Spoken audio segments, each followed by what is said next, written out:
कोरोनाचा प्रादुर्भाव रोखण्यासाठी आवश्यक असलेल्या प्रतिबंधात्मक उपाययोजनांमध्ये तोंडावर मास्क लावणे गरजेचे असताना साऊर येथे मास्क न लावता विनाकारण फिरणाऱ्या 11 जणांविरोधात ग्रामपंचायतचे ग्रामविकास अधिकारी एस नवरंगे व पोलीस पाटील रवींद्र बोंडे यांच्या पथकाने पोलीस बंदोबस्तात संयुक्त कारवाईची मोहीम राबवली। भातकुली तालुक्यातील ही पहिली कारवाई असल्याने प्रशासनाकडून ग्रामपंचायतीचे कौतुक केले जात आहे। सध्या जिल्ह्यात प्रशासनाकडून कोरोना प्रतिबंधात्मक उपाययोजनांकरिता कठोर अंमलबजावणी केली जात आहे। अशातच हा संसर्ग एकापासून दुसऱ्याला होऊ नये यासाठी खबरदारी म्हणून मास्क लावणे गरजेचे आहे।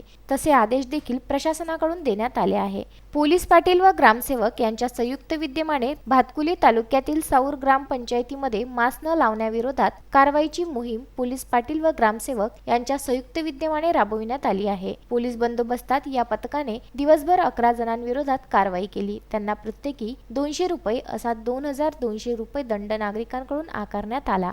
भातकुली तालुक्यात या ग्रामपंचायतीने केलेल्या पहिल्याच कारवाईमुळे ग्रामपंचायतीचं कौतुक केले जात आहे। संतोष शेंडे, विदर्भ न्यूज, टाकरखेडा, संभू।